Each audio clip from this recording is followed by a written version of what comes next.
Da comienzo Voz Alternativa. Es hora de analizar sin límites de líneas partidistas y sin estridencias. Ya con ustedes, la socióloga internacional Marcia Rivera. Esto es Voz Alternativa.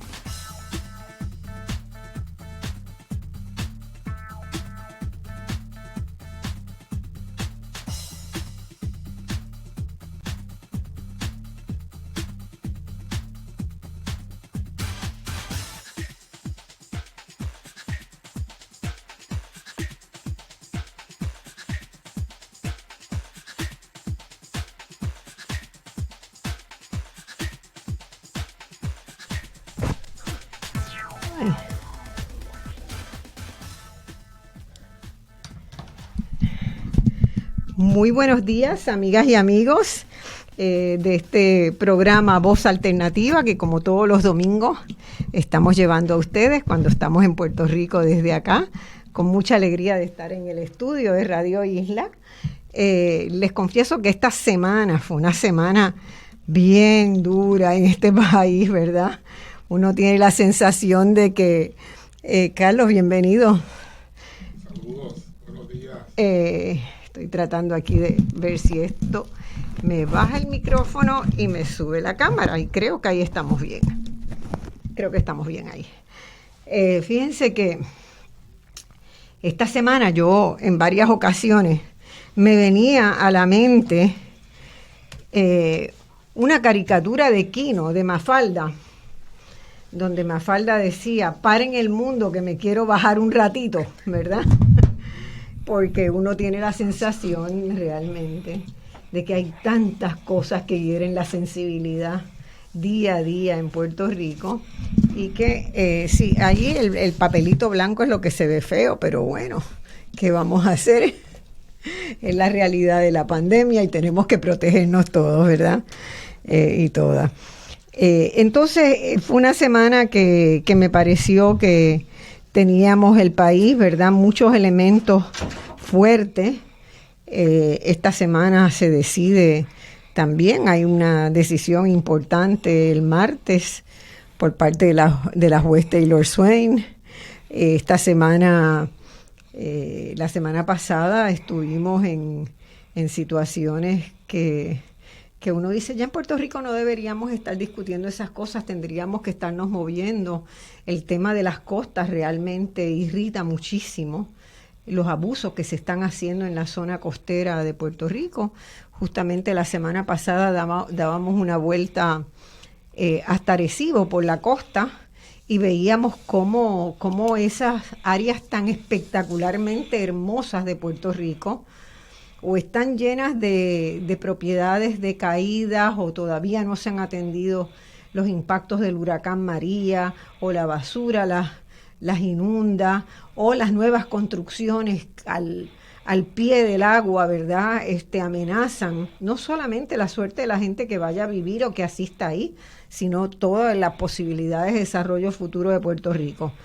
Así que, Carlos, buenos días. Hola, muy buenos días, Marcia. Yo no sé si Marcia. tú también tienes a veces esa sensación, pero a mí Mafalda esta semana me pegó duro. Sí, hay semanas así, Ahí. Lo que pasa es que son bastante seguiditas. Es que son bastante seguiditas. Estamos teniendo ciertamente una situación de vida complicada en Puerto Rico. Bueno, hoy ustedes saben que a mitad de semana una de las cosas que nos sorprendió muchísimo, ¿verdad?, que dio la vuelta al mundo muy rápidamente, fue el asesinato del presidente en funciones de Haití. Y hubo muchísima información en los medios, inicialmente informaciones que en la medida en que avanza la semana, uno tiene que seguir agarrando con pinzas, ¿verdad? Porque la primera impresión que trató de darse fue de un espectacular mega operativo desde afuera, de mercenarios que vinieron a matar al presidente, y en la medida en que se van avanzando las investigaciones, pues esa película parece ser un poco distinta. Hoy vamos a tener un programa para ir poco a poco analizando qué es Haití, ¿verdad? Cómo Haití, que es un país de recursos importantes, ha llegado a ser el país más empobrecido de las Américas. No digo el país más pobre, el país más empobrecido, porque han sido las políticas económicas y sociales las que pauperizaron a ese país. No muy lejos de lo que nos está pasando en Puerto Rico, ¿verdad? Donde hay unos sectores que la desigualdad social va creciendo tanto que hay unos sectores del país que van progresivamente pauperizándose y unos pequeños sectores que siguen acaparando buena parte de los recursos, de las tierras, de las propiedades, del capital, de la capacidad de invertir, a expensas de la gente que no tiene esos recursos y que la única posibilidad que tienen de mantener una vida relativamente próspera, digamos, para no usar otro concepto, es irse de Puerto Rico, y eso pues no debería ser una realidad. Bueno, eso ha pasado mucho en Haití, vamos a estar hablando de eso, y vamos a estar hablando también de quién querría, por qué mataron al presidente, quién querría verlo muerto y cómo se dio este episodio que parece una película. Hoy vamos a tener a Carlos Severino, que está con nosotros en el estudio, y a las 11:30 va a entrar el profesor Franz Voltaire, un haitiano que vive entre Haití y Canadá y que dirige un importante centro de investigaciones investigaciones y de información sobre Haití, que está basado en Montreal. Él ha sido profesor de la Universidad de Quebec en Montreal, y bueno, lo presentaré cuando llegue y esté con nosotros, que va a estar por vía de Skype.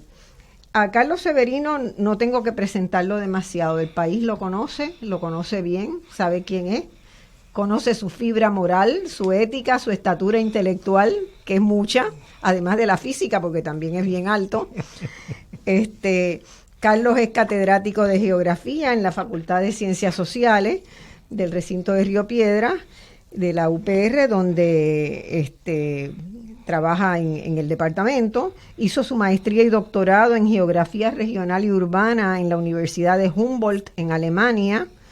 Fue decano de la Facultad de Ciencias Sociales y luego rector del recinto de Río Piedras, desde donde llevó adelante una serie de transformaciones en la universidad que yo creo que generaron alguna urticaria, porque por primera vez la universidad estaba todo el mundo contento con el rector que tenía. Tenía un senado académico que felicitaba todas las iniciativas que se estaban llevando adelante, y en particular que fue abriendo, ¿verdad?, devolviéndole al recinto una capacidad de actuar internacionalmente que había perdido el recinto hacía muchos años.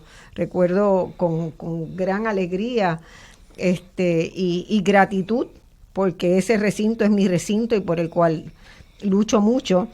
Reactivó la participación de Puerto Rico, de la Universidad de Puerto Rico, el recinto de Río Piedras, en la UDUAL, la Unión de Universidades de América Latina, que es un espacio muy importante que promueve la movilidad, el intercambio de facultad y de estudiantes y la investigación colaborativa entre universidades del Caribe, de toda la región de las Américas, y particularmente privilegió también el acercamiento con las universidades del Caribe. Recuerdo un acuerdo con la Universidad de Santo Domingo, ¿verdad? Con la UAS. Santo Domingo, sí. Que es muy importante, dada la cantidad de población puertorriqueña que vive en República Dominicana y la cantidad de dominicanos que viven en Puerto Rico, y la necesidad de que dos islas que se pueden complementar tanto lo hagan. Así que yo echo de menos mucho esa dirección de la universidad hacia donde la había encaminado Severino. Se desempeñó también como comisionado especial para el desarrollo de las islas de Vieques y Culebra, y sobre todo tiene un amplio reconocimiento también en América Latina y el Caribe por sus análisis, y en Puerto Rico también, por sus análisis de geopolítica, de territorialidad, de las transformaciones urbanas, de la defensa de la democracia, de la educación superior, la lucha contra el racismo, entre otros muchos temas que Carlos ha trabajado. Carlos tiene numerosos artículos y libros publicados. Entre otros destaco Puerto Rico siglo XX, otros Sociedades de América, Continuidad y Cambio, y el reciente capítulo sobre el sombrío futuro de la Amazonía en el libro Descolonizar la Paz, entramado de saberes, resistencias y posibilidades, que salió el año pasado. Carlos, diariamente, ¿verdad? Casi a diario, sacrificando mucho tiempo de familia y de otras cosas, contribuye al debate serio de los temas internacionales en Puerto Rico y de los temas locales también, con mucha frecuencia en la radio, en la televisión y en la prensa escrita. Te escuchamos en el transcurso de esta semana, hubo un par de días, el jueves, no sé cómo viviste, porque donde quiera que uno cambiaba una estación, una emisora, y estaba Carlos, y por la noche ya en podcast. Fue un día complicado. Debes haberlo marcado en tu itinerario, que no maten más presidente, porque me cambia la vida. Pero creo que era necesario, dado el Haití, ¿no? Era un tema que quiero mucho Haití, sí. Bueno, ustedes saben que a mí siempre me gusta establecer un poquito el contexto de estas discusiones, ¿verdad? Y yo comencé diciendo que Haití es el país más empobrecido de las Américas, y efectivamente es una de las cosas, Carlos, que quiero que en esta primera media hora sobre todo podamos dirigirnos a ella. ¿Cuáles han sido los mecanismos para hacer que un país que tenía un potencial extraordinario pudiera llegar, ¿verdad?, a las situaciones tan dramáticas de penuria económica que ha pasado? El miércoles pasado, ¿verdad?, de madrugada salió la noticia de que el presidente Jovenel Moïse, en un suceso que parece una tragicomedia de ficción, pero no lo es una realidad. La esposa del presidente, Martine Moura, también herida de bala en el asalto a la casa familiar, ha dicho que la oligarquía haitiana es responsable de orquestar el asesinato por los cambios que pensaba hacer su esposo, el jefe de Estado. Sin embargo, ¿verdad?, 28 personas han sido arrestadas como sospechosas del asesinato. 26 de ellas fueron reclutadas en Colombia por 4 empresas de seguridad, y 2 son estadounidenses de origen haitiano que viven y trabajan en la Florida. Estos no son datos menores, y hay que ver, ¿verdad?, en esta ecuación de intereses internacionales sobre Haití, de disputas dentro de la oligarquía haitiana, qué papel pueden haber jugado ese nuevo negocio que existe, y del cual yo quisiera después, más adelante, hablar un poquito, porque lo he venido estudiando desde hace ya varios años, que son los ejércitos mercenarios. Ya pocos países pelean guerras con su gente, sino que contratan soldados mercenarios para así poder informar que han tenido una guerra y que tienen pocas víctimas, ¿verdad? Porque claro, si tú vas a pelear a un país y no peleas con tus nacionales, no hay ese sentido de orgullo por la defensa de tu país. Pues tú informas que tuviste 15 muertos cuando en realidad hubo 400 muertos, pero esos no importan porque eso los habías contratado. Y ese es un mundo funesto del cual tenemos que tener conciencia de que existe.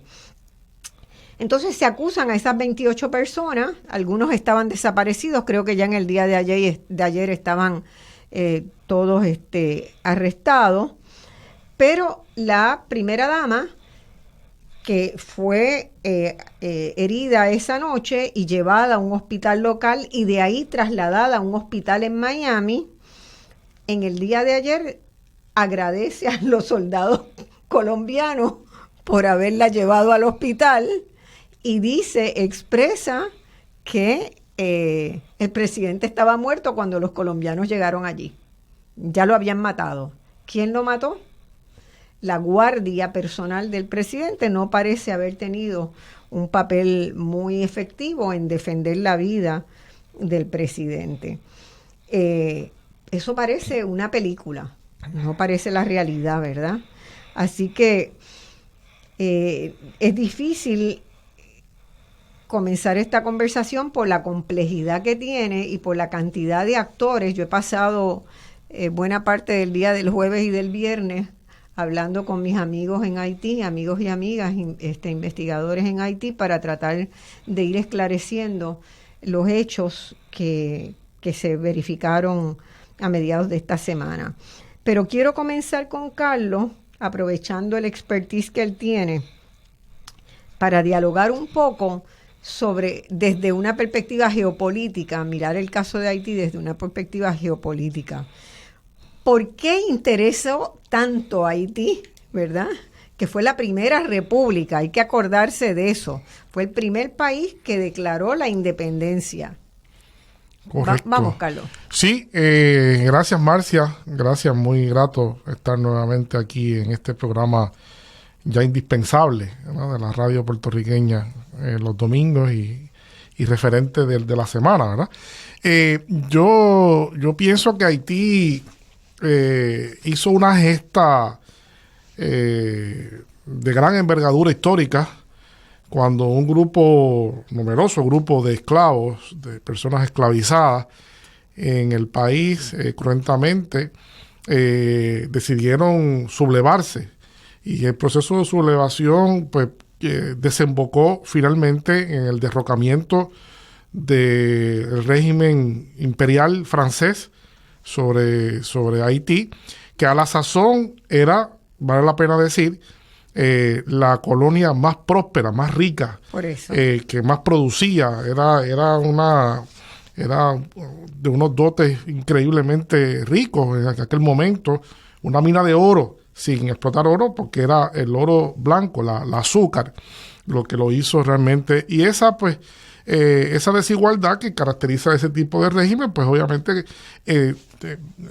acumulaba grandes cantidades de dinero en las personas que eran los dirigentes en la isla, y luego también se exportaba todo ese dinero para comercializarlo en toda Europa, ¿no? El azúcar. Hay una cosa muy interesante con el azúcar, que es importante, ¿verdad?, que la gente que reflexionemos sobre ello.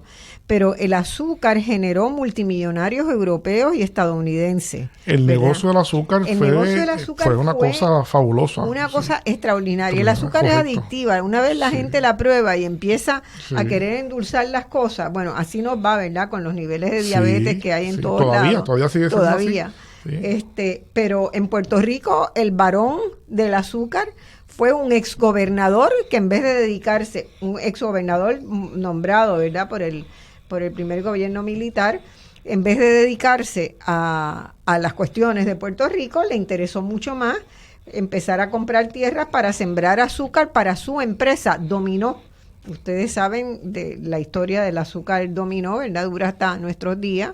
Todavía se vende el azúcar impalpable, pero lo mismo pasó con los barones franceses del azúcar, que se construyeron poderosas figuras e intermediarios de ese proceso en Haití, que forman la oligarquía, y los extranjeros, ¿verdad?, que tenían también capitales que sembraban en Martinica y en Guadalupe, estaban cubiertas de azúcar. Así que ahí estaban los intereses británicos, estadounidenses y franceses disputándose el Caribe, fundamentalmente por su ubicación y por su azúcar. Correcto. Así que tan valioso era eso, que tras la consecución de la independencia, la primera independencia en América Latina y la primera independencia de un país dominado abrumadoramente por negros ex esclavos, porque inmediatamente abolieron la esclavitud, tuvieron que pagar un precio muy caro, muy caro, y Francia se ensañó. Vale la pena destacar que el primer ensañamiento malicioso hacia la joven república fue desde el punto de vista de la propia Francia, que obligó a través de un chantaje, amenazándola de lanzarse a una guerra totalmente asimétrica, el pago de una suma de dinero escandalosa. La deuda. La primera gran, quizás que recordemos, quizás hubo otras, ¿no? Pero quizás esa es bisimbólica, porque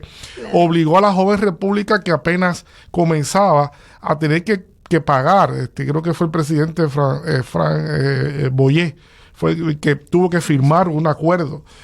Se habla de 150 millones de la moneda francesa en aquel momento, no recuerdo el nombre, pero todo parece indicar que era una cantidad de dinero fabulosa para la economía, destrozante para la economía de Haití. No tenían realmente un cuerpo técnico importante, ¿verdad? Una joven república, de gente que había estado básicamente bajo el estado de la esclavitud, y le fue muy difícil. Y comenzó a estrangular la economía haitiana, así que comenzó mal por esa vía, y fue algo muy, muy asfixiante por mucho tiempo, por muchas décadas, que le ocasionó un lastre a la posibilidad de desarrollo del país. No bien se había asentado esa realidad y en la cotidianidad haitiana, y pasaron casi 100 años cuando los Estados Unidos hacen una invasión sobre Haití en el año 1915, y esa ocupación pues duró mucho tiempo, en la cual Estados Unidos básicamente dominaba la economía haitiana, ¿verdad? Dominaba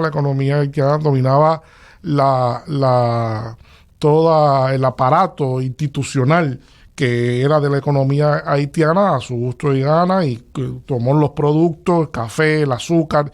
En ese momento Estados Unidos también tenía una gran demanda de azúcar, eso lo sabemos aquí también muy bien.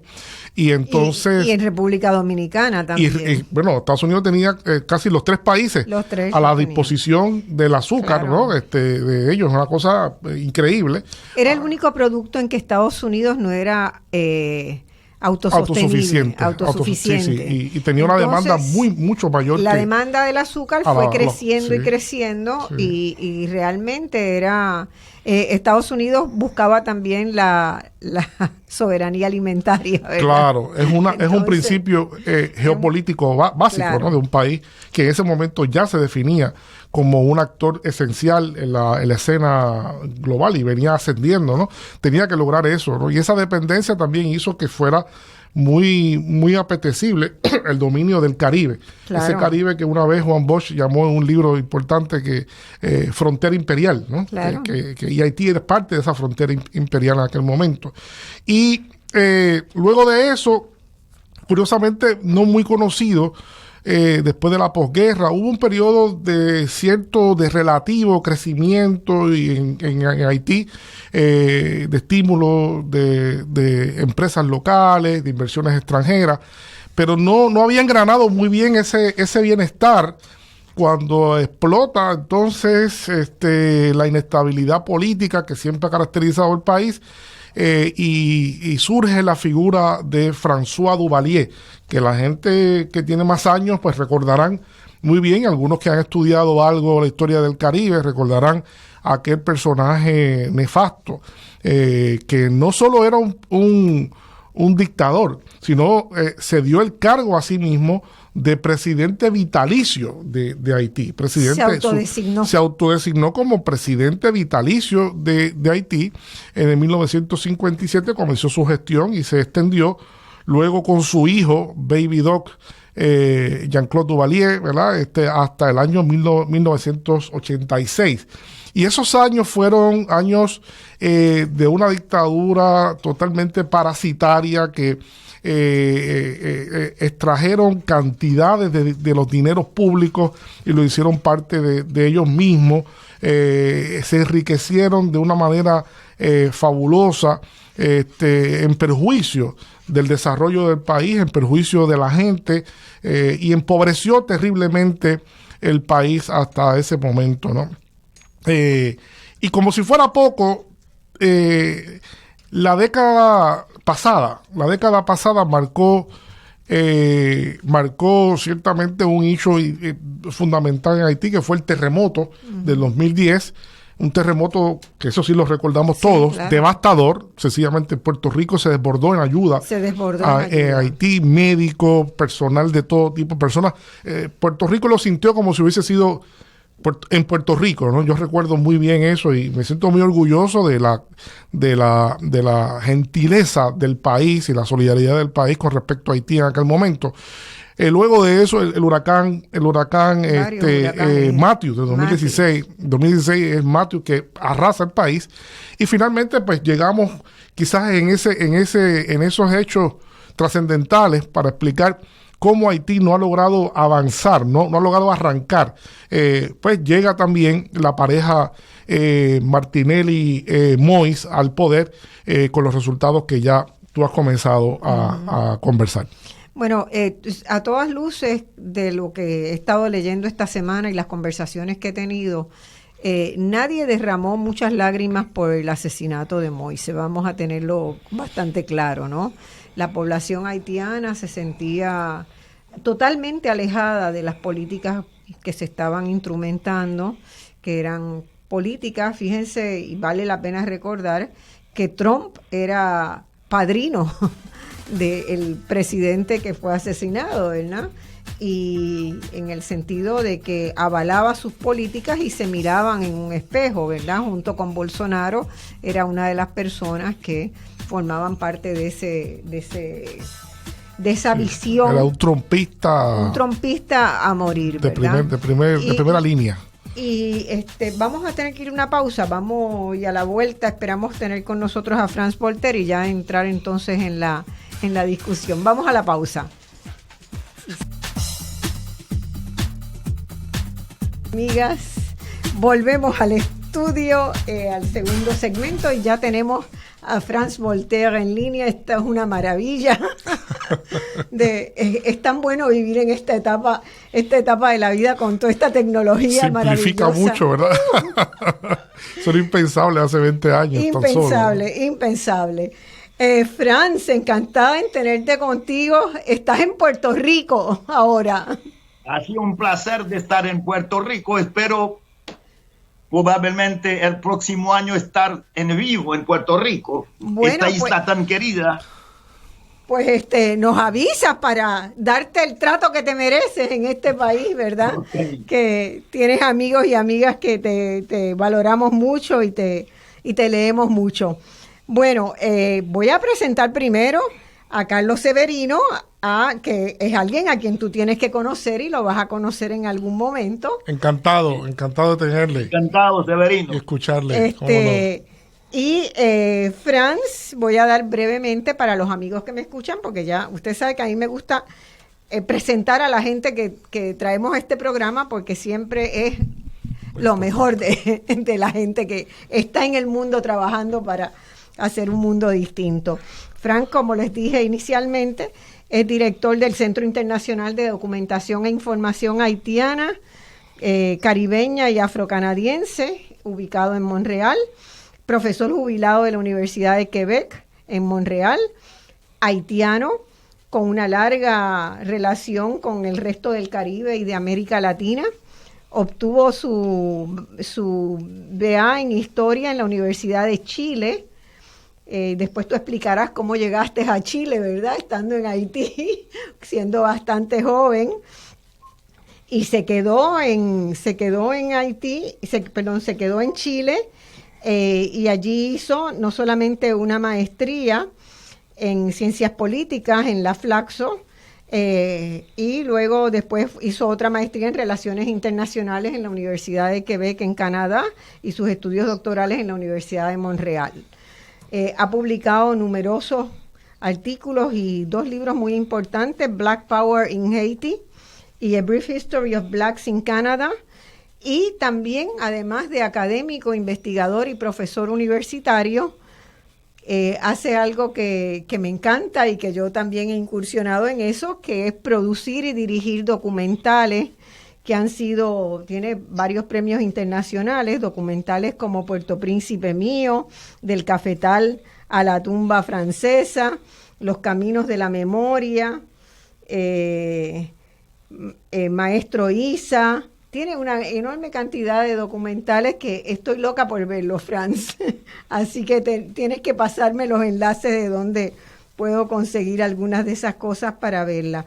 Además, integra el Consejo de las Artes de Montreal y ha recibido numerosos premios y reconocimientos de la ONU, de Japón, de la Universidad de Montreal y de otros. Hace también, es conferenciante con mucha regularidad en universidades en Estados Unidos, América Latina, el Caribe y Japón, además de que fue del gabinete, integró el gabinete del primer ministro haitiano Robert Malval, y yo creo que eso fue el periodo 93-94, ¿no? Y el periodo de negociaciones políticas. Exacto, para restablecer la democracia. Que fue uno de los compromisos, según, ¿verdad?, mi memoria, hasta donde pude estirar la memoria, de Malval, se planteaba, ¿verdad?, tratar de unir y negociar políticamente para lograr cierta estabilidad cuando Aristide estaba en el exilio. En el exilio, perfecto. Fue nombrado por Aristide para negociar un acuerdo político para restablecer la democracia y asegurarse el retorno de Aristide en aquel momento. Exactamente. Quizás podemos partir contigo de ahí porque tú tienes esa mirada muy viva, ¿verdad? Yo estuve muy activa en esa época. Yo había presidido aquí en Puerto Rico el comité contra Duvalier, ¿verdad?, de la lucha contra Duvalier, así que siempre estuve muy metida en la causa haitiana. Trabajé también con el Fideicomiso de Conservación para proyectos de apoyo a la reforestación de áreas importantes en Haití. Y cuando aparece en el escenario político Aristide, debo confesar que yo viví la misma ilusión y esperanza que todos los haitianos que conozco. Era un momento, todavía me erizo de sentir, ¿verdad?, que había una esperanza que después, lamentablemente, muchos vimos que se minó y que todavía falta un buen análisis de qué pasó, ¿verdad? ¿Qué fue exactamente lo que pasó en ese proceso y por qué no coaguló esa transformación tan necesaria y tan apoyada, ¿verdad? Porque la Balaz con Titit era un movimiento muy fuerte, ¿no? Y de hecho la crisis que estamos viviendo ahora empieza realmente a partir de esta intervención en 2004, pero uno puede empezar de antes, cuando hubo una intervención militar en 1994 que nos va a llevar a un tipo de crisis permanente con una predominancia de fuerzas exteriores que determinan las orientaciones de las políticas y de la política haitiana. Eso es con así. resultados catastróficos. Eso es muy importante, Carlos, si quieres comentar por ahí.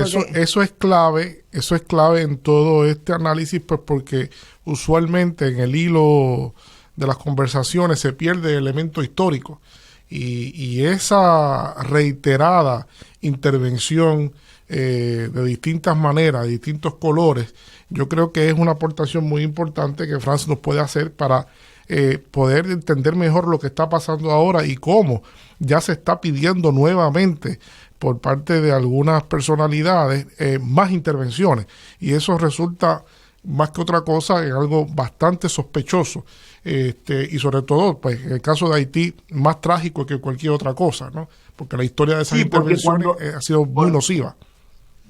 Porque cuando hablamos de intervenciones extranjeras, estamos hablando de la catástrofe que fue una intervención desde 2004 de fuerzas militares norteamericanas que intervinieron primero, que fueron reemplazadas por fuerzas latinoamericanas y principalmente bajo mando brasileño.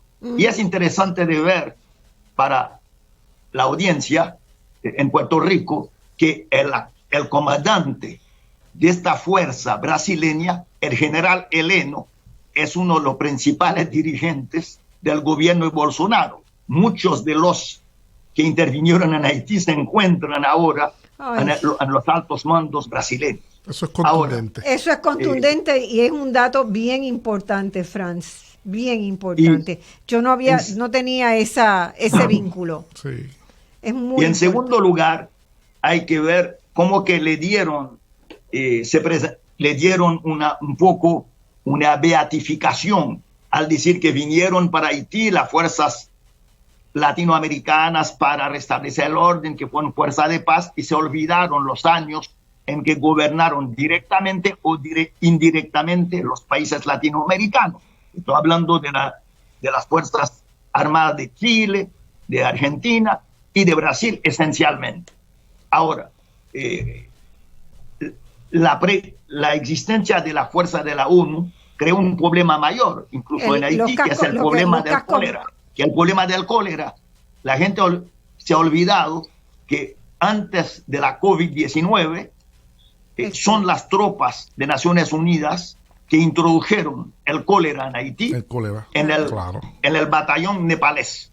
Y esto son 100,000 personas que fueron afectadas con 9,000 muertos. Y no hubo, aún con todas las protestas, no hubo ningún, no indemnificaron a la población víctimas. Uno piensa nada más que esto hubiera ocurrido en cualquier país occidental, 9,000 muertos y que no pasa nada.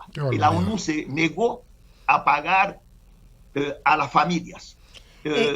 Otro problema fue una serie de procesos por violaciones, por de mujeres, por de niños, el caso de pedofilia. Así que, y además, todos los dineros supuestamente para la reconstrucción fueron canalizados hacia el pago de esta presencia militar.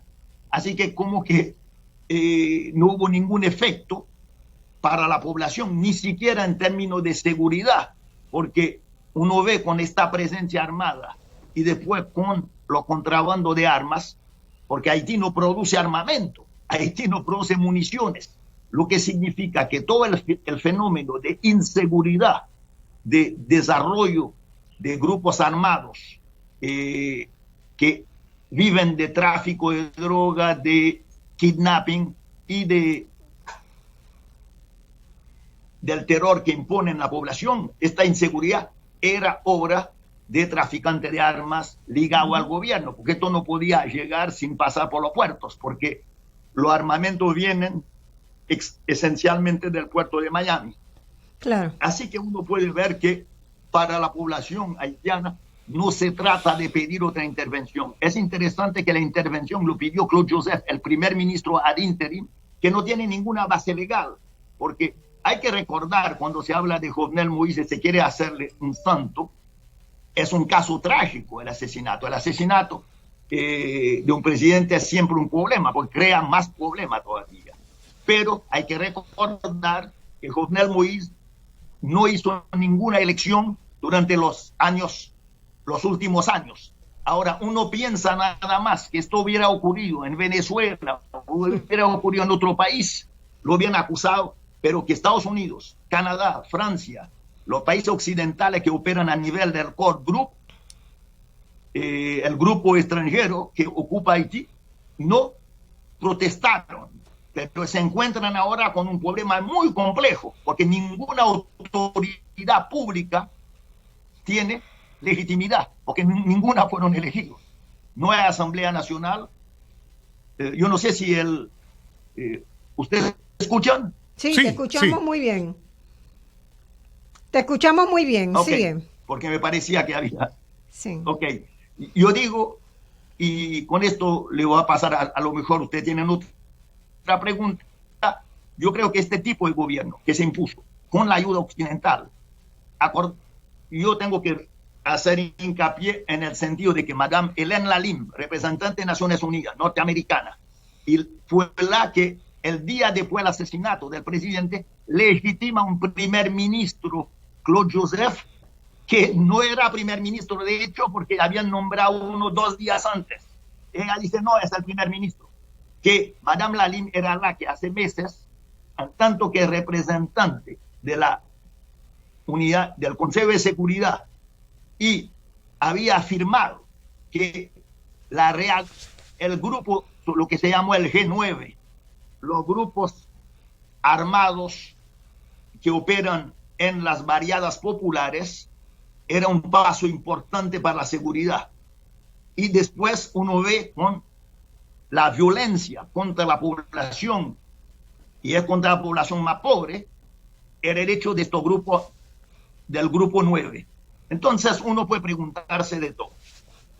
Finalmente, esta operación para asesinar al presidente, uno empieza a ver que la firma que contrataron para ayudar a la Policía Nacional hace unos meses, es exactamente hace un mes y pico, esta firma es una firma basada en Florida y dirigida por un venezolano exiliado en Estados Unidos y que apoya a Guaidó. Uno ve que el jefe yo te lo dije desde el primer día, Carlos, del presidente Dimitri Herrera estuvo desde el 29 de mayo en Colombia. Exacto. Este coronel colombiano. Yo creo que utilizan a estos grupos como chivo expiatorio. Es decir, es una operación montada.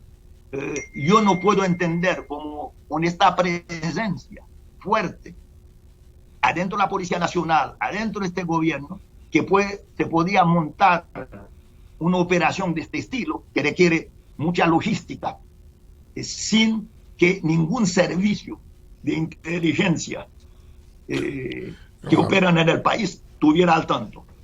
Segundo, si fuera un grupo, un comando, yo no entiendo cómo este comando, uno ve el perfil de la gente que integra estos colombianos, pudieron asesinar al presidente y retirarse a una casa después de esto, sin salir del país o sin prever cómo salir del país. Y se entregan a una policía incapaz de enfrentar pequeñas bandas de delincuentes. Vamos a ir desmenuzando todas esas cosas poco a poco, Carlos. Vamos a empezar a desmenuzar ahí. No, me alegra mucho escuchar. Entonces, son preguntas que tengo. Me alegra mucho escuchar los comentarios de Francia, que es una persona obviamente muy bien informada de lo que ocurre al interior de su país. Nosotros hemos hecho un trabajo de tratar de interpretar en clave, ¿verdad? Lo que ha sucedido, pero desde fuera. Pero había cosas que no hacían sentido. No hacía sentido de que un grupo armado haya entrado a la residencia particular de Moïse, donde vivía ya hace tiempo, y que sabemos que la lista de personas que le eran adversos, ¿no? Que no lo querían, no era pequeña, era una lista muy, muy larga. Entonces, a base de eso podíamos suponer que él tenía un gran anillo de seguridad, por supuesto, un gran anillo de seguridad que fue vulnerado casualmente por un grupo de personas que entraron, como decimos aquí, como Pedro por su casa, y que entonces dispararon en su alcoba de dormir. Eso no hace sentido, y sobre todo porque en los reportes nunca se dijo que había ni siquiera un rasguño de una guardia que estaba vigilando a él, o sea que no hubo oposición, o sea, entraron en plena concordancia, lo cual nos hace ver que allí lo que hubo fue un complot. Esto es un complot que, como muy bien dice usted, en cualquier otro país del mundo se hubiese detectado por los organismos de seguridad que tienen tanta capacidad técnica, hubiesen detectado alguna llamada, alguna cosa para poder establecer que iba a pasar eso. Así que es muy probable que lo que iba a pasar, se sabía que iba a pasar y se dejó pasar. La pregunta es entonces, ¿quiénes están detrás de todo esto? Pero yo creo que ya hay unas pistas muy claras que usted nos ha puesto sobre la mesa que ponen de relieve la configuración de estos grupos y cómo actúan. Fíjate, Franz, la primera nota de prensa que yo leo sobre el ataque, el asalto a la casa privada del presidente, se menciona que en los días pasados se había escuchado a este grupo de personas hablando español e inglés en las calles de Puerto Príncipe. Nadie que haya ido a Puerto Príncipe, o sea, quien ha ido a Puerto Príncipe sabe que en las calles de Puerto Príncipe nadie habla español e inglés. Habla creol. Habla creol. Con la presidencia de la República. Y creo que se entregaron porque pensaron que eran ligados a la policía, por eso que no resistieron. Si uno supone y uno ve el currículum de estos personajes colombianos, son gente que tiene experiencia ¿Qué tiene? en combate, son gente que han estado Bueno, durante más de entonces, 20 años en Fuerza Especial, en la Fuerza Armada.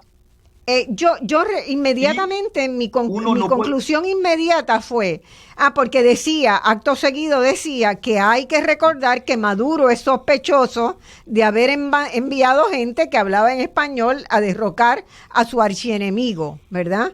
Entonces enseguida hubo una primera oleada tratando de decir que la responsabilidad por el asesinato del presidente de Haití en los medios de Estados Unidos y de este lado del mundo estaba la mano siniestra de Maduro detrás de eso, porque algunos hablaban español y otros en inglés. Y yo dije, ¿saben de dónde? Esto es de Miami.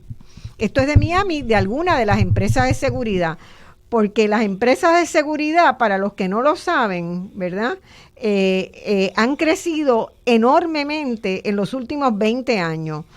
El mercado de seguridad de gobiernos que compran mercenarios o de empresas, de empresarios que compran mercenarios para liquidar, ¿a quiénes? A los periodistas que investigan, periodismo de investigación, a líderes, sobre todo en el campo de medio ambiente, en lugares donde hay disputas sobre inversiones que pueden estar haciendo grandes empresas, ¿verdad? En minería, eso son claves, ahí van dirigidos. Ese negocio ya mueve más de 100,000 millones de dólares anuales y ¿verdad? Coordina, se maneja desde Miami con un conjunto de empresas que tienen subsidiarias en 2 países de América Latina principalmente. En Colombia, donde la Embajada de los Estados Unidos tiene un cuerpo de funcionarios de más de 3,000 personas trabajando en la embajada, o sea que Colombia es un lugar muy importante, y el segundo lugar es Perú. Así que ese negocio se hizo en Miami, se contrató en Miami, que subcontrató a la empresa colombiana. Para mí, esa línea va cada vez siendo más clara. Sí, pero es una empresa, como dicen, es una empresa que fue subcontratado en Colombia, porque es una empresa radicada en Miami. En Miami, exacto. En Miami, lo que hacen subcontrataciones en Colombia porque la mano de obra, entre comillas, de sicarios y sobre todo de sicarios. Y además es una es mucho más barata que en Estados Unidos. Tienen experiencia de combate y tienen experiencia como sicarios o como snipers. Entonces, esta cosa se vuelve muy problemática. Una periodista canadiense en Radio Canadá, Sophie Langlois, hizo un reportaje que fue el último que hizo la prensa internacional sobre Jovenel Moïse hace un año.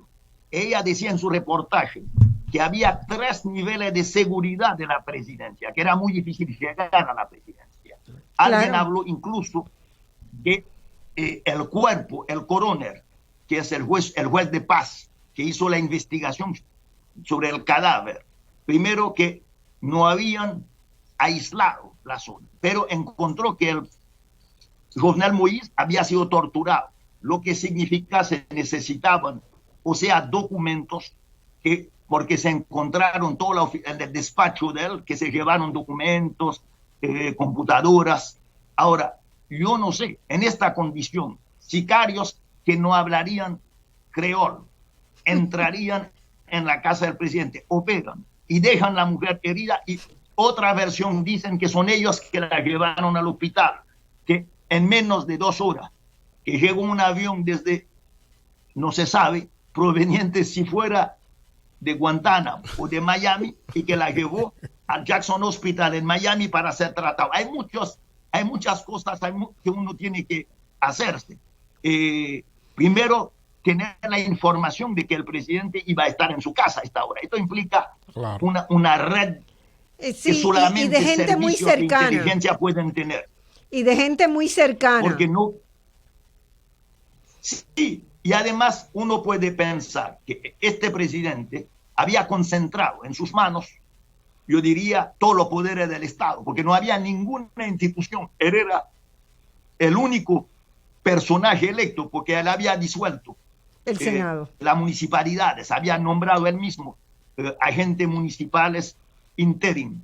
Todo el mundo era ad interim, el jefe de la policía, el jefe de unidad de seguridad, el primer ministro. Así que uno puede pensar que en seno del mismo poder, porque de todas maneras habría que haber elecciones, aunque su mandato terminó el 7 de febrero de 2021 y él había prolongado su propio mandato, y uno dice, bueno, ¿cómo que toda la retórica democrática es como que por Haití no funcionaba? Y entonces uno se puede preguntar si no hay tantos intereses en liquidar. Claro. Se interrumpió un momento. Sí, efectivamente, Carlos, así es tal cual. Correcto. ¿Volvió? Sí. Sí, ahí volvió. Sí, pero coméntalo. Que el Estados Unidos a los 2 días dice que tiene que haber elecciones el 15 de septiembre. Imagina un país donde no hay ninguna institución que está funcionando. Un país con violencia de grupos paramilitares. Un país donde no hay ni siquiera candidato a la presidencia, donde el Consejo Electoral fue nombrado enteramente por el presidente, y tú dices elecciones el 15 de septiembre. No hay candidato presidencial todavía, no hay. Entonces, ahora, dice, fíjate, una farsa, pero una farsa macabre.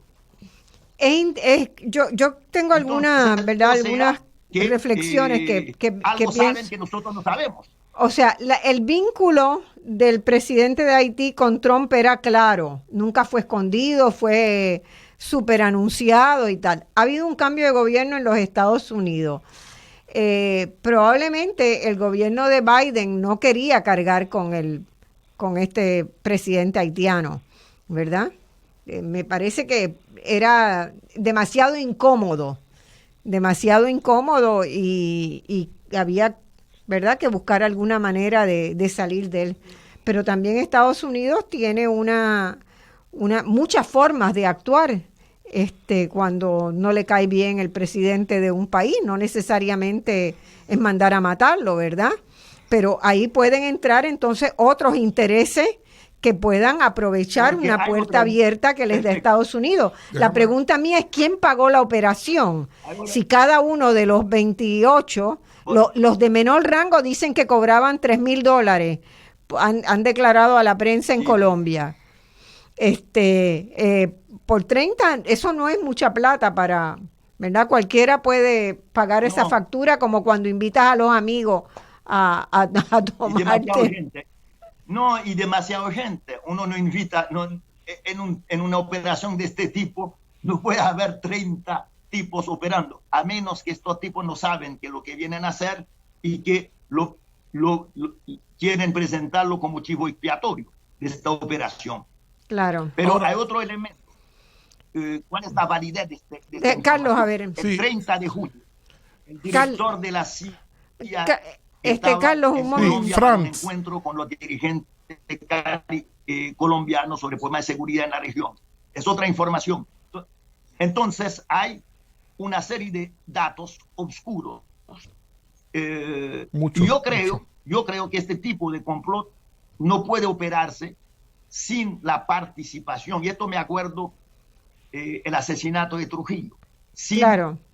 Como dicen en el inner circle, en el círculo íntimo del presidente y de la seguridad, no hay gente, porque como tú decías, interviene un comando y no hay resistencia. No hay nadie que sale herido, no hay nadie. Es decir, ¿cómo que la gente deja entrar un comando? Ni un rasguño. Ahora, vamos a tener que ir a una pausa ahora. Carlos, quiero que tú comentes eso antes y quédate para la segunda parte. Quería preguntarle a Franz. Quería preguntarle a Franz un poco. Obviamente ya hay una lucha de poder y concurro plenamente con la visión de Franz de que no hay el llamamiento a elecciones. Es totalmente a destiempo y es un gran error que se ve la intencionalidad de que las fuerzas que están operando detrás de esto quieren que unos grupos particulares se queden en el poder, que son los que van a ganar. Y a quienes pusieron en el poder. A quienes pusieron en el poder, y eso es lo que ha pasado. Esa era la figura de Moïse. Moïse llega al poder con una escasa votación, donde la gente muy inteligentemente se abstuvo de votar y envió un mensaje. Pero la pregunta, Franz, quizás cuando volvamos a la pausa, es el remanente del Senado de Haití, el remanente del Senado se eligió en estos días a Joseph Lambert. ¿Quién es Joseph Lambert? Sería bueno que nos expliques un poco quién es. Vamos a la pausa. Vamos a la pausa, y cuando volvamos de la pausa muy breve, de 1 minuto, vamos a ver quién es Joseph Lambert. Bueno, mis amigos, vamos a la pausa y volvemos con ustedes inmediatamente para seguir hablando de Haití. Bueno, mis amigas y amigos, estamos aquí hoy con el doctor Carlos Severino y el profesor Franz Voltaire, que lo tenemos por Skype, y estamos discutiendo la situación que se ha vivido en Haití esta semana con el asesinato del presidente que estaba en funciones, ¿verdad? Y hay muchos hilos sueltos en esa historia, que a veces parece una tragicomedia, que a veces parece una torpeza impresionante, ¿verdad? Porque no todos los procesos estaban muy bien planificados y orquestados, y entonces aparecen expresiones que casi hacen aparecer todo el suceso como un gran ridículo, pero con unas consecuencias muy terribles para Haití, porque está dejando instalado un gobierno que no ha sido electo por el pueblo haitiano, ¿verdad? Y que en una situación de fragilidad de poder, donde tanto la Embajada de Estados Unidos ha tomado una posición frente al asunto, ha hecho expresiones, ¿verdad?, favoreciendo a la persona que quedó instalada, y también la OEA. Sorpresivamente, sí, vemos esta movida de que, como ya nos confirmó Franz Voltaire, que había un primer, bueno, ilegítimo, pero había un primer ministro que había sido nombrado por el propio Moïse, sí, hacía 2 días. O sea, ¿por qué Moïse había destituido a Claude, ¿verdad? ¿Cómo es el apellido? Joseph, que lo había destituido. ¿Por qué lo había destituido? Y por qué él tan rápidamente, ante la ausencia física de Moïse, asume el poder.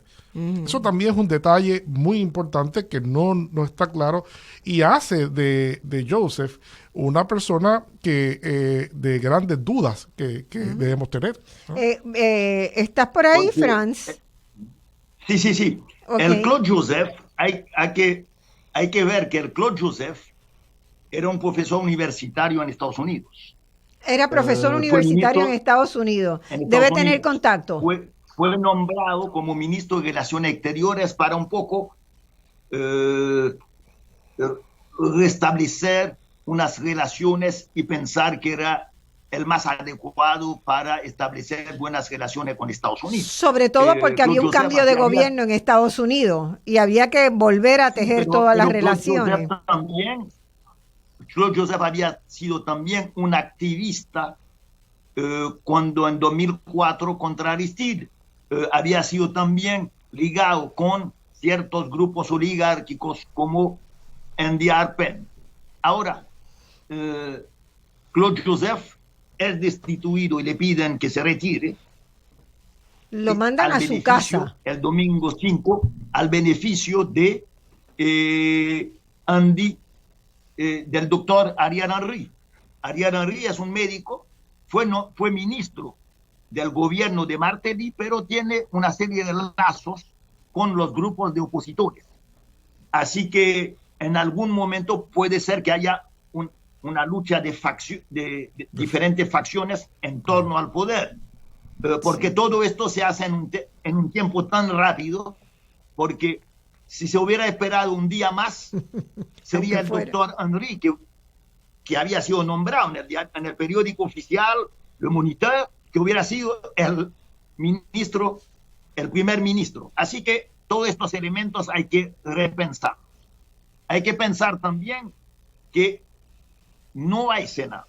Hay una tercera parte del Senado de 30 miembros, porque los senadores son elegidos por 6 años, 4 años y 2 años. Y resulta que cuando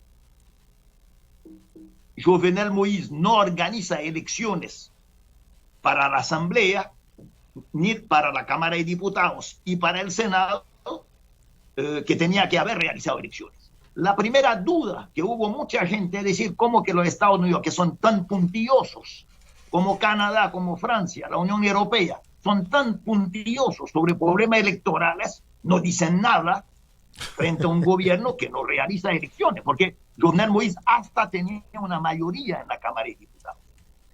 Puede ser que quiere que tanto que había una asamblea, hay intereses divergentes, por más que sean parte del gobierno, apoyando al gobierno, pero no teniendo asamblea, él va a gobernar por decreto, puede tomar cualquier decisión.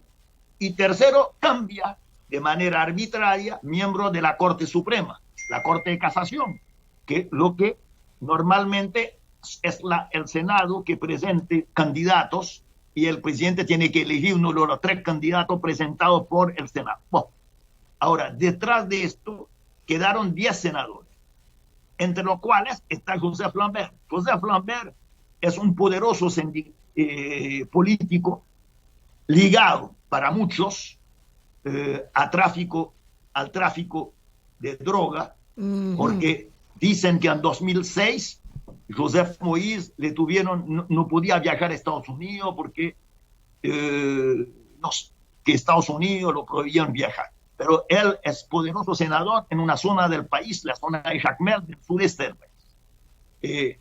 Ahora, estos 10 senadores que no podían funcionar porque sobre 30 miembros, claro, el Senado necesitaba 15 miembros para tener quórum.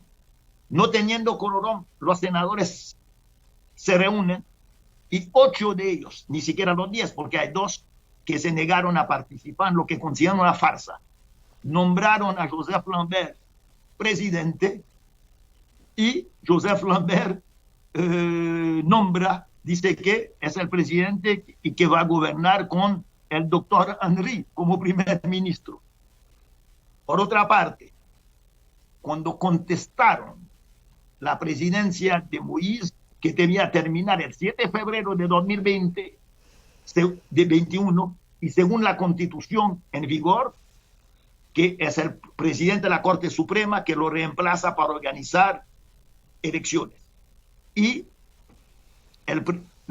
una parte de la oposición nombró al presidente de la Corte Suprema, Messen, como presidente provisorio. Así que estamos en una situación de un guión tan mal escrito que si usted presenta una novela o un guión cinematográfico a un productor le va a decir que no, usted es una exageración total. 2 presidentes, 2 primer ministros, ninguno de ellos tiene una base legal, ninguno tiene legitimidad, porque Claude Joseph fue nombrado personalmente por Jovenel Moïse, y esto cuando ya su mandato había terminado. Así que estamos en una situación caótica, una situación que se creó porque hay que decir que el core group que reagrupa Brasil, Estados Unidos, Canadá, la Unión Europea, Francia, España y Alemania en Haití es la que dicta en gran parte las políticas. Pero este core group, ¿cómo fue que aceptó que Jovenel no había nunca organizado elecciones? Ahora quieren santificar a Jovenel, pero hay que recordar la historia pasada para ver de qué se trata. Lo quieren Jovenel victimizar. Se había vuelto su poder se había vuelto un poder dictatorial. Claro, no tenía los mismos mecanismos que tenía Duvalier en su tiempo, pero desde Duvalier era la personalidad a lo mejor más odiada en el país. Sí. Y la oposición y sería que podía hacer era manifestar varias preguntitas puntuales. A mí me parece que estamos ante un golpe de Estado, un golpe de Estado del siglo XXI. ¿sería correcto decir eso? Yo creo que sí, porque según la información que tenemos, el jefe de la policía, porque no hay ejército en Haití. Además, Jovenel y Michel Martel trataron de reconstituir con los ex militares un pequeño cuerpo militar a la cual se opone Estados Unidos y los países. Bueno, es un cuerpo de 400 personas, así que no tiene armamento, no puede jugar un papel. Los grupos organizados son la Policía Nacional, con grupos como SWAT Team, como grupos de intervención rápida que organizó en gran parte de Estados Unidos. Ahora, el jefe de la policía, que es un ex militar, Leon Charles, que era representante de Haití ante la OEA. Hay que recordarse todo esto. Eso es muy importante. Vivió en Estados Unidos. Y la OEA, a través de la OEA, apoyó también a Moïse. Leon Charles es un ex militar. Que la OEA apoyó también a Moïse. Sí, pero Leon Charles inmediatamente llama a Claude Joseph, aparecen los dos en las declaraciones. Y esto desde el primer golpe que se hicieron contra Aristide, el ejército se quedaba atrás, tenía el real poder, pero no podían asumir el poder porque en la retórica democrática, esto no va con la retórica democrática, había que presentar el golpe como un resultado, yo diría, de una oposición de la sociedad civil y que el ejército había intervenido para restablecer el orden. Dice, no queremos el poder, pero vamos a nombrar un civil para asumir oficialmente el poder. Pero él tiene que dar muchas... El ejército dice, nos retiramos en los cuarteles y se olvidó el general y pasamos las órdenes. Leon Charles tiene que dar muchas explicaciones de esto, ¿no? Golpe, porque uno no puede... Está citado. Y Leon Charles tiene muchas explicaciones que dar sobre todo esto, porque él es quien hace el primer anuncio. Aristide está en Cuba. Aristide actualmente está en Cuba porque tenía COVID-19 y lo llevaron a Cuba para tratarlo. ¿A quién, Aristide? Así que no estaba en el país desde 2 semanas. Sí, está en Cuba. Eso yo lo Leon Charles tiene que dar muchas explicaciones, ¿verdad?, al mundo de cómo fue este operativo, porque él es quien ha manejado toda la información que ha salido desde Haití, fue desde él. Él es quien encamina las acusaciones contra los colombianos. Y él había viajado. Hoy se supo había hecho varios viajes. Él había hecho varios viajes a Colombia. A Colombia y a Ecuador, sí, con escala. Era el jefe de la seguridad presidencial, según los periódicos colombianos. Vieron por avión cuando viajó a Quito, Ecuador, y viajó a Colombia varias veces. Él está copropietario o con afiliados de una firma de venta de armamento en Miami. Así que hay que ver toda esta cosa pasa también por Miami. Miami es hay que tratar de esclarecer con todas estas mafias que están en Miami cómo operan esto, cómo podían llegar las armas a Haití por los puertos. De vez en cuando descomisan unas armas, pero se sabe, y a veces los dirigentes, los gangs lo dicen abiertamente, no tenemos problema porque disparan tanto que uno dice, ok, tuvieron el armamento, pero ¿dónde tienen las municiones? Porque claro, ¿de dónde vienen? No lo fabrican. Bueno, Carlos plantea una primera propuesta de conclusión de que se trata de un golpe de Estado, ¿verdad?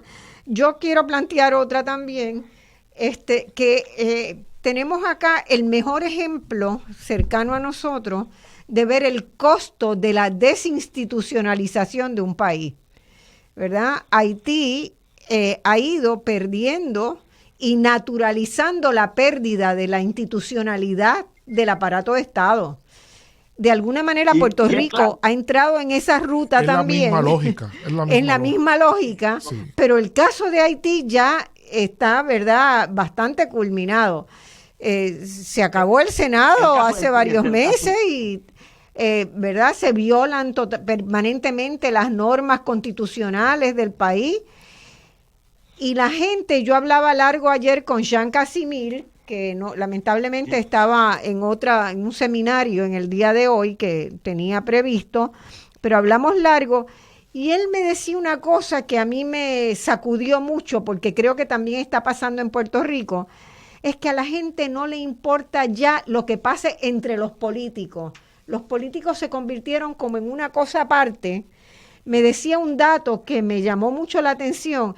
Me dice, la única violencia que hay en Haití es la violencia política. Entre la gente resuelve sus cosas en la comunidad, crea desde la comunidad, está generando formas más democráticas de trabajar sin el Estado.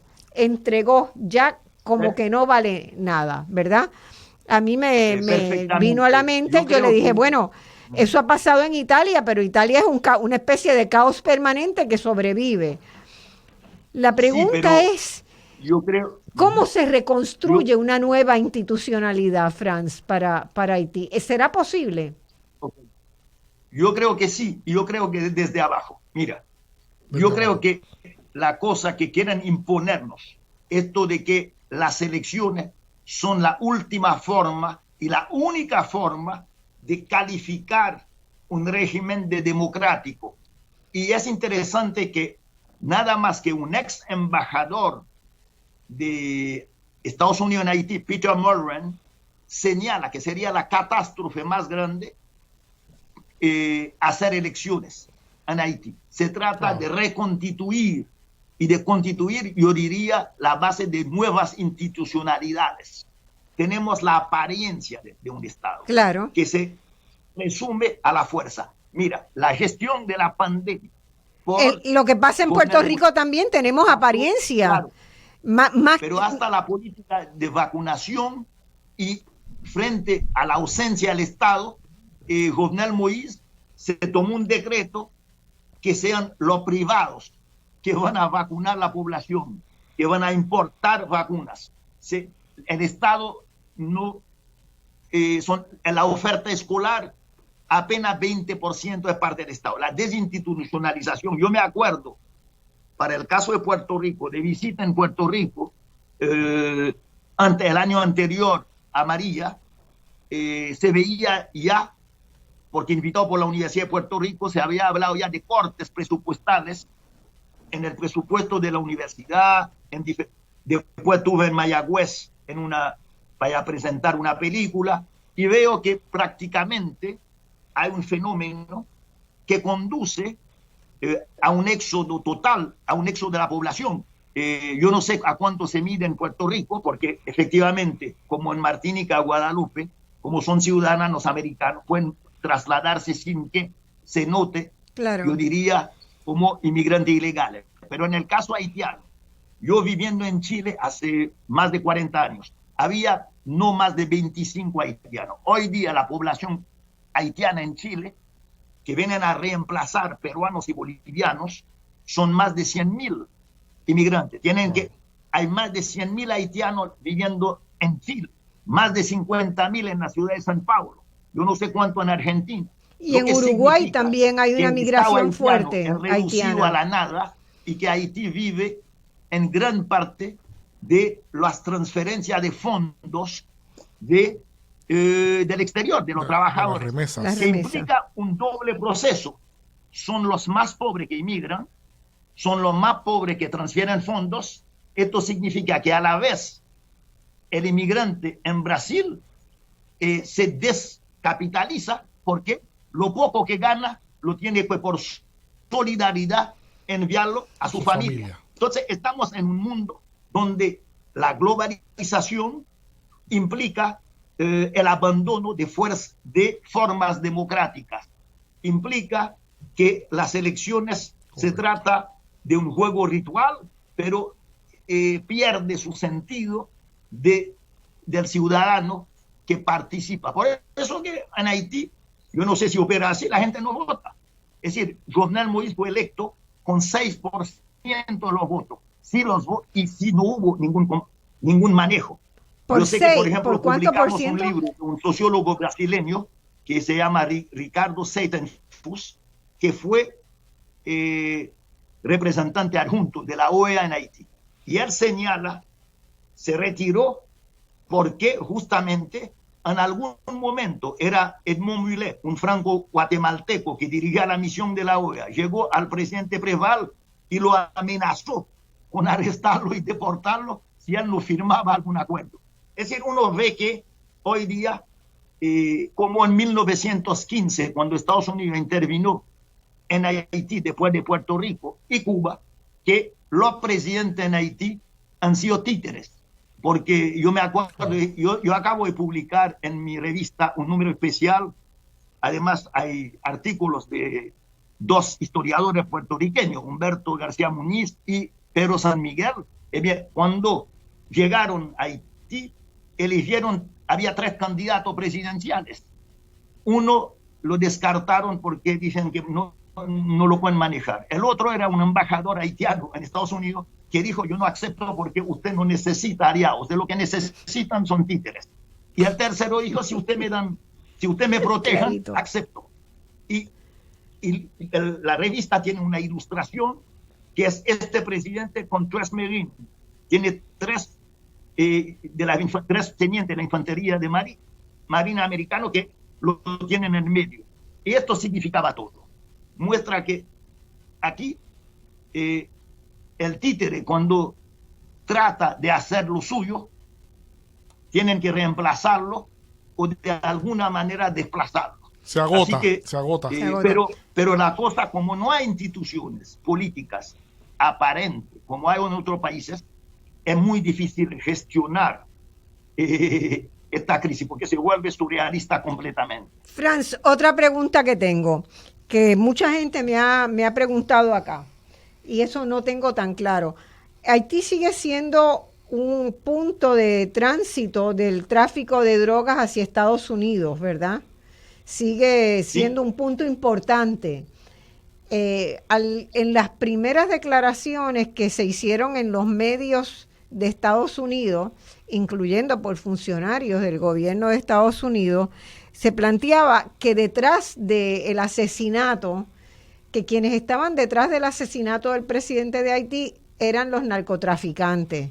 A mí eso por ningún lado me cierra, pero me deja abierta la pregunta de si hay entre alguna de la gente que está de verdad detrás de este asesinato, que yo supongo que es más de una persona, ¿verdad? Que es algo que en algún sitio, en algún pequeño lugar, fueran 3 o 4 o 10 personas lo decidieron. No es una operación de un solo hombre que decidió cargarse al presidente. Si el tema del narcotráfico de alguna manera está presente, no lo tengo claro. Yo creo que es una hipótesis que se puede considerar, porque cuando tú vas a matar a un presidente, es una operación comando de tipo militar, como lo hicieron con cualquier dirigente que tú quieres matar. Lo hubieran hecho con un dron, lo hubieran hecho, eso hubiera sido más fácil a lo mejor. Pero lo extraño es que el presidente fue torturado. Claro. Lo que significa que tuvieron algún tiempo y que sacaron materiales de su oficina. No creo que se trata de... Eso es un detalle muy importante. Las muertes de los narcotraficantes son 70 balazos de un momento y acribillado instantáneamente y salir corriendo. Él fue acribillado.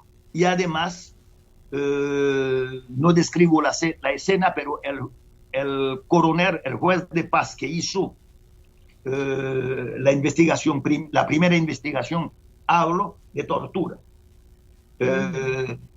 Y habló de que en el despacho del presidente se sacaron documentos, computadora, claro, disco duro, lo que significa que estaban buscando ciertamente otra cosa que matar al presidente. Entonces uno no puede descartar ninguna pista de investigación, pero se necesita una transparencia. Claro. Que esta investigación se nos revela cómo se hizo esta coalición. Usted sabe que en algunos casos los servicios utilizan la mafia para montar una operación. Puede ser que la tortura sea un disfraz, pero yo no descarto ninguna hipótesis. En este momento están todas sobre la mesa. Vamos a ir a todo es posible. Todo es posible. Vamos a ir a una pausa. Invito a los amigos y amigas que nos escuchan a que puedan hacer llamadas y preguntas y comentarios al programa por el 787-292-1703, 1704 y 1705, que vamos a estar acá para contestársela. Bueno, mis amigos, me dicen que ya hay llamadas. Voy a tomar una llamada, un par de llamadas ahora. Seguimos con el programa y las vamos intercalando. Vamos adelante, que está bueno esto. Adelante. Buenas tardes.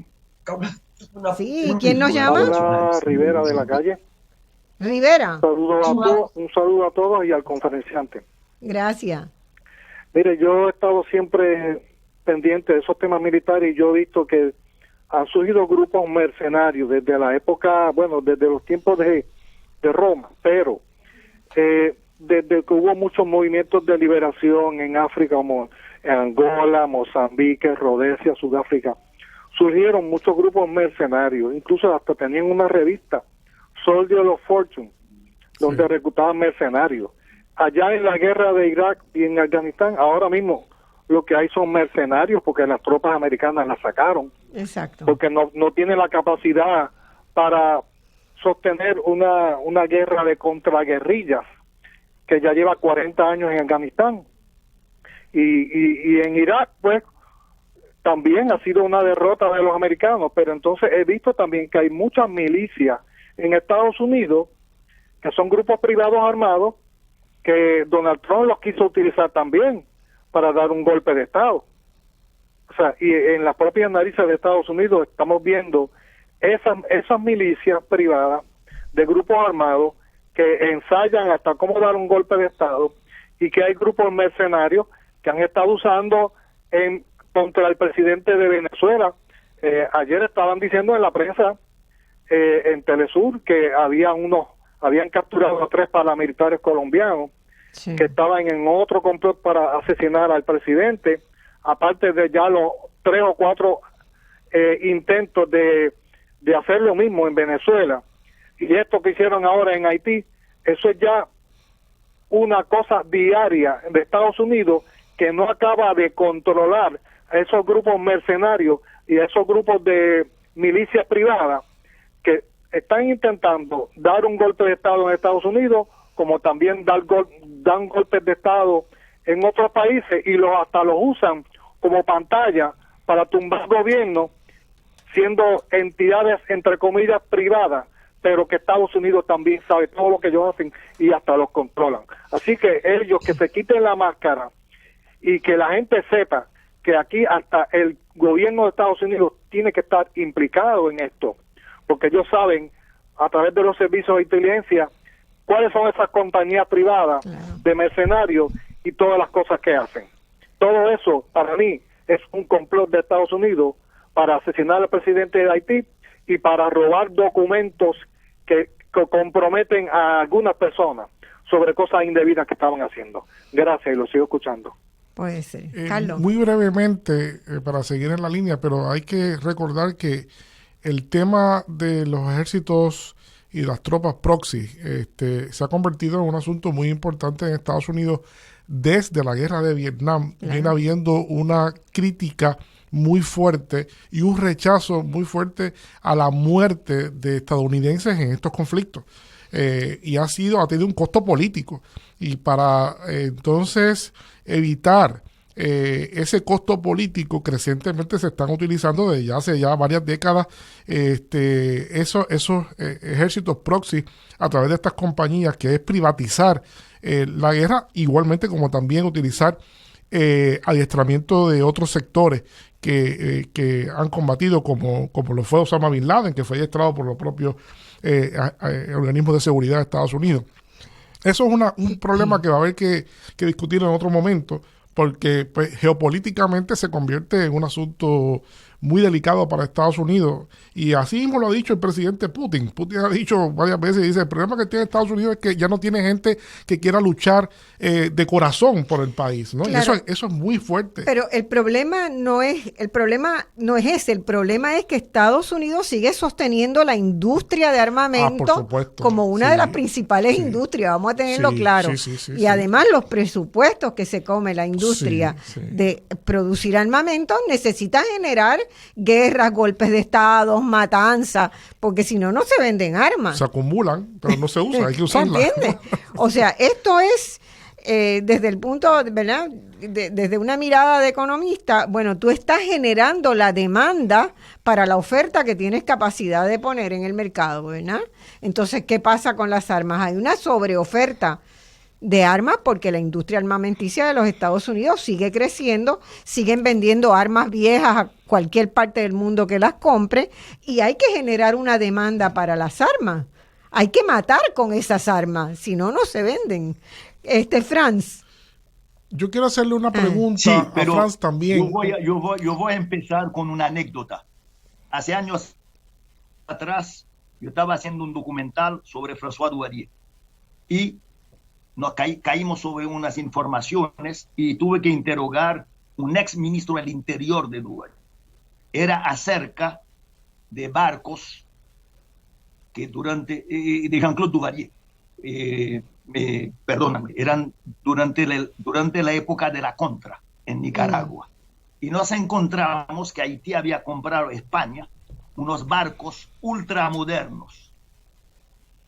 Y yo le pregunté, ¿acaso esto no era una extorsión de fondos? Porque Haití no podía utilizar estos barcos de pesca que era ultramoderno.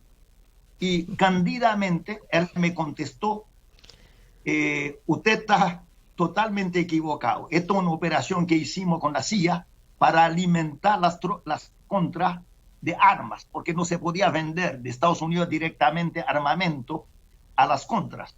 Así que claro. Hay manera de utilizar, y esto me dijo que los servicios españoles estaban metidos en esto, la CIA, los armas eran recondicionados por la industria de armamento de Israel. Es decir, son cosas internacionales que tú no sabes todas las ramificaciones, pero hay efectivamente una privatización de una serie de operaciones militares. Se utiliza ex soldados de fuerzas especiales, se utiliza compañía de seguridad y es un fenómeno nuevo.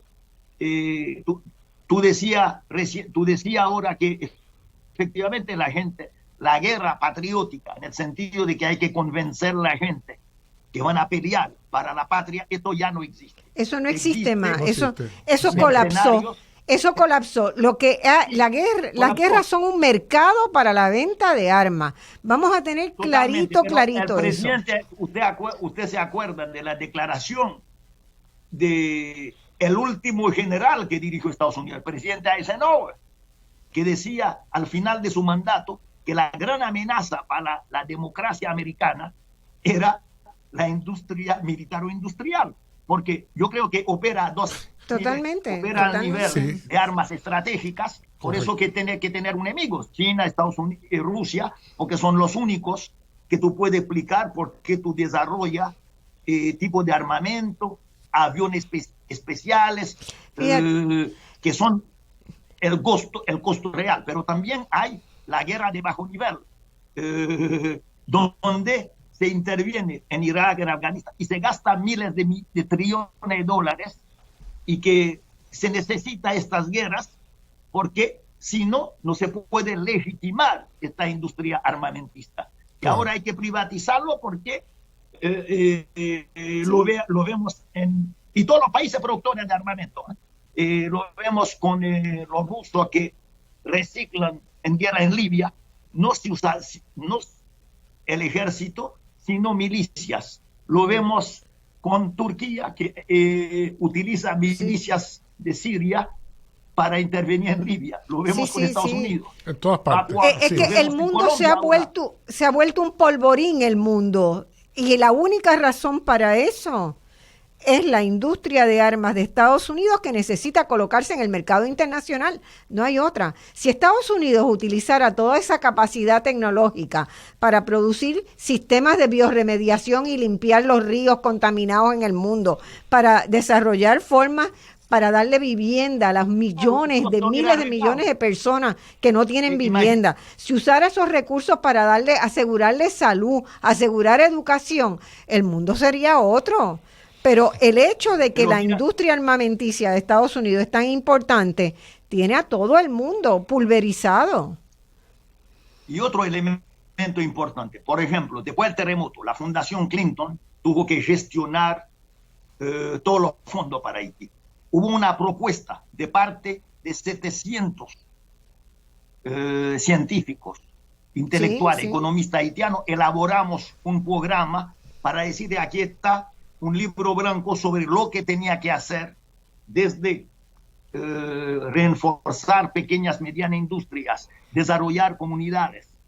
Pero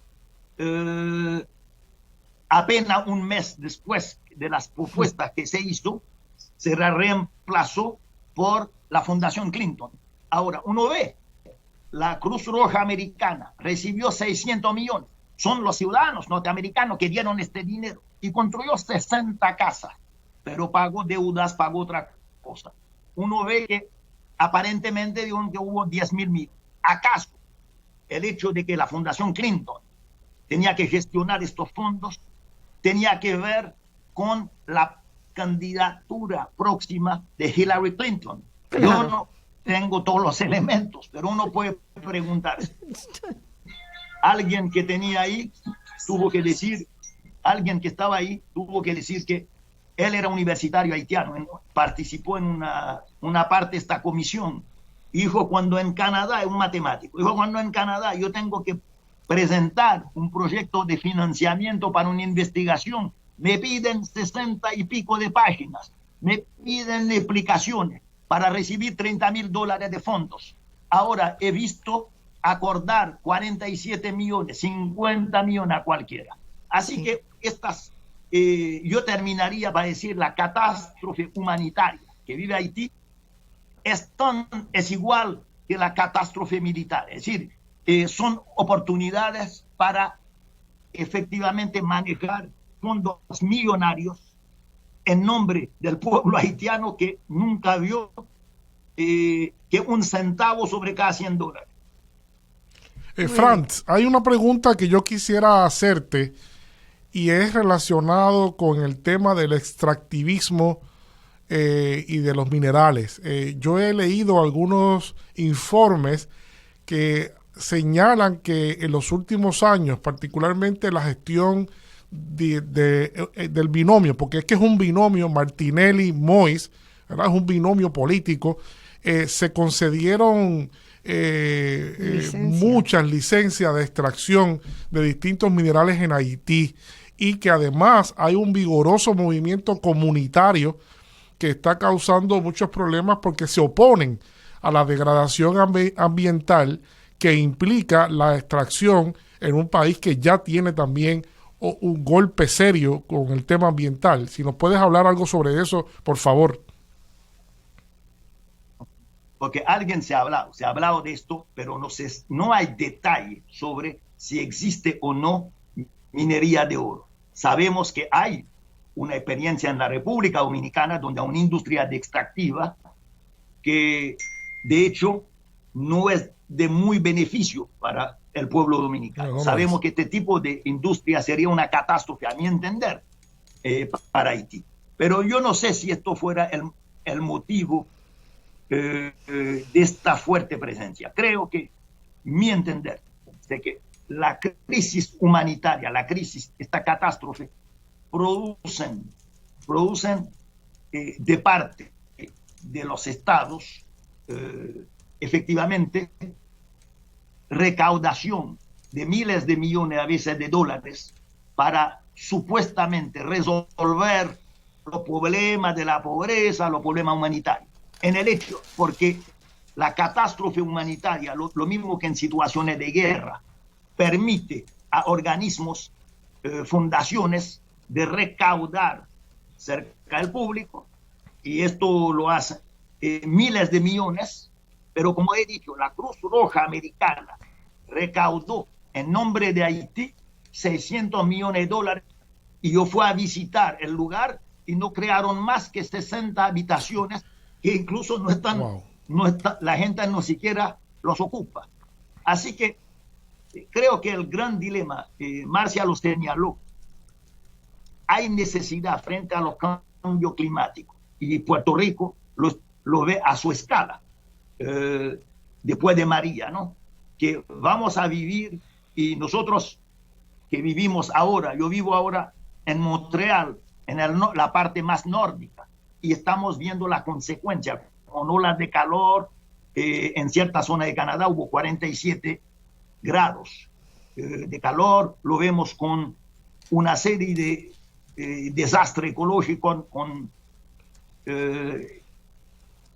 fuegos forestales, con animales que desaparecen, y uno ve que esto es el verdadero desafío que va a confrontar la humanidad, y nosotros de las islas nos va a tocar fuerte, y si no se cambia de política vamos a ver un desastre. Yo le dije el otro día en una entrevista en Canadá, la gente me dice, sí, Haití, le digo, mira, ¿y qué pasa? Alguna pandemia, se desarrolla una variante que ustedes no pueden afectar, porque usted cree que, porque todo el mundo está conectado ahora. ¿Qué pasa si hay una variedad que se desarrolla? Y estamos viendo que hay una cuarta variedad o quinta variedad, variante hindú, variante brasileña, y vemos que o seamos solidarios en este mundo o vamos a un desastre anunciado. Bueno, ¿tenemos otra llamada? Sí, tenemos llamada. Vamos a la llamada. Adelante, buenos días, buenas tardes. Hola. ¿Me oye ahora? Ahora sí. Ok. Saludo a Marcia, saludo al haitiano profesor que se movió su nombre ahora mismo. Franz Voltaire, no se lo puede olvidar más, Franz Voltaire. Y a Carlos Severino, le voy a decir algún detalle de Carlos Severino que no se dijo en la introducción de su persona y lo que ha sido como director de geografía, decano de social, y después fue gestor. También fue del movimiento estudiantil, y te habla el ex compañero tuyo de la FUPI, Carlos Hernández. Carlos Hernández, saludos, un abrazo. ¿Cuánto tiempo? Qué bueno, Carlos. Porque de ahí que nace, o mucho antes me supongo, pero ahí que nace su visión hasta donde él ha llegado, y estoy muy agradecido de que sigas tú en la lucha y en las posiciones que has estado ahora en el aspecto internacional.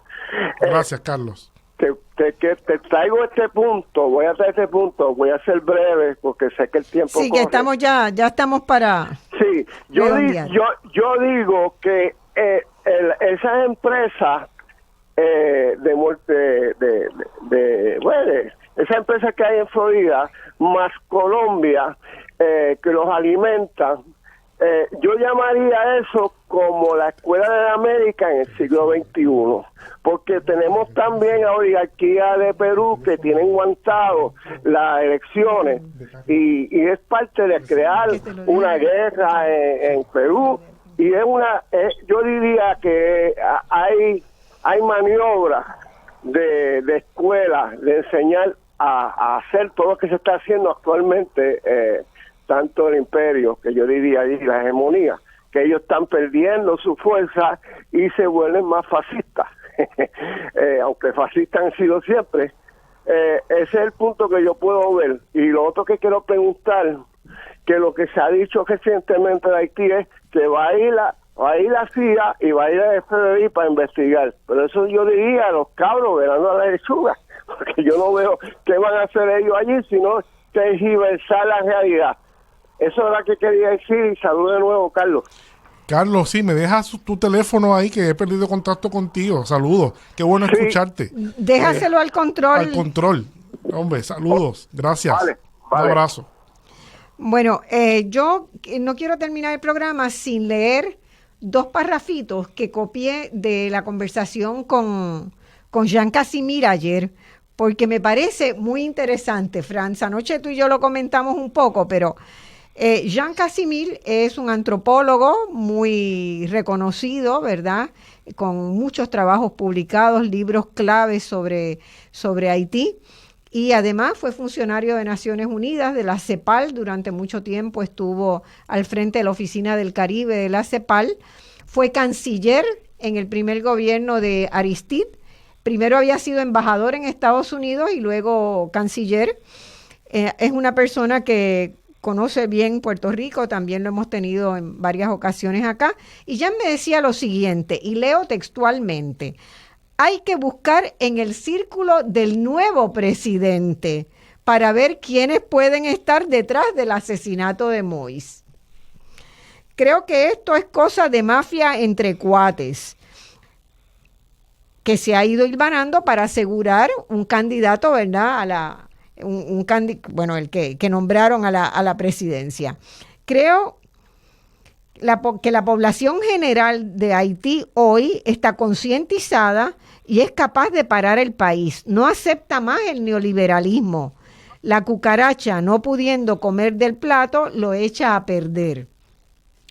Todos los presidentes de Haití, hasta ahora, de una manera u otra, han sido nombrados por los Estados Unidos. La oligarquía ha sacado toda la plata del país. La gente está enojada, no tanto porque mataron a Moïse, sino por cómo lo hicieron. Hay muchos cuentos. La gente ya no puede esconder su ira. Juvenel no quiso avalar a alguien y se creó un feudo para sí mismo. Hay que notar que el creol se ha fortalecido muchísimo en las últimas 2 décadas. Con las redes ha explotado la información que circula en creol y ha fortalecido la cultura nacional popular haitiana. La gente está tejiendo una cultura con derechos comunitarios, con visión de horizontalidad y equidad para todos. Haití, el pueblo haitiano reclama derechos colectivos. Haití tiene la tasa más baja de criminalidad de la región. La criminalidad es política. La comunidad defiende, ampara y concede derechos. Trabajamos desde otra lógica, miramos la vida desde otra manera. No espera la gente a que el Estado defienda sus derechos. El Estado existe como última instancia para reparar algunos derechos. El Estado es concebido ya para muchos como el enemigo. Hemos pensado en otra manera, estamos pensando en otra manera de organizar nuestras vidas. Las tropas de Estados Unidos, si llegan, no cambiarán nada. La gente no permitirá que ellas interfieran en su vida privada y en su construcción comunitaria.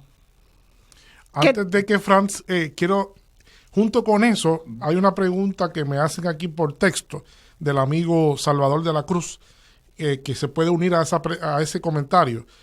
Él dice que sería bueno si Franz también habla de qué está pasando con ese movimiento social vigoroso que vimos hace unos meses atrás en Haití, que se manifestaba de forma contundente en las calles de Puerto Príncipe y en otras ciudades. Si nos puedes también hablar sobre eso, junto con el comentario del intelectual Jean Casimir. Antes de comentar sobre lo de mi amigo Jean Casimir, que fue uno de los autores que publicamos recientemente también su obra, y que es una amistad de más de 40 años, quisiera simplemente agregar algo sobre lo que tú dices en términos de... hay un fenómeno totalmente nuevo que se está operando en Haití. No hay que olvidar que los medios de comunicación han permitido una circulación de información como nunca antes. Exacto. A un campesinado aislado que existía hasta hace 20 años. Hoy día todo el mundo tiene un celular. Claro. Hoy día hay una intercomunicación entre la gente que hace que algunos problemas que no se planteaban anteriormente se está planteando. La gente ha desarrollado y está acostumbrado, porque no olvidemos que el Estado que se constituyó en Haití nunca fue un Estado al servicio de la mayoría de la población. Así que la población siempre se ha organizado para ser autónoma, siempre se ha organizado para organizar su vida sin interferencia del Estado. Y hoy día, como digo, el Estado es visto como algo que interfiere negativamente en su vida. La gente depende de su familia, de círculos de amigos, de solidaridad horizontales, lo que dice Jean. Es decir, más que la ayuda internacional que tanto se habla, las transferencias de dinero de parte de los sectores más pobres de la comunidad que se fue a vivir a Santo Domingo, a Brasil, a Chile, es mucho más importante, son 4 o 5 veces más, y es una ayuda que va directamente a la gente.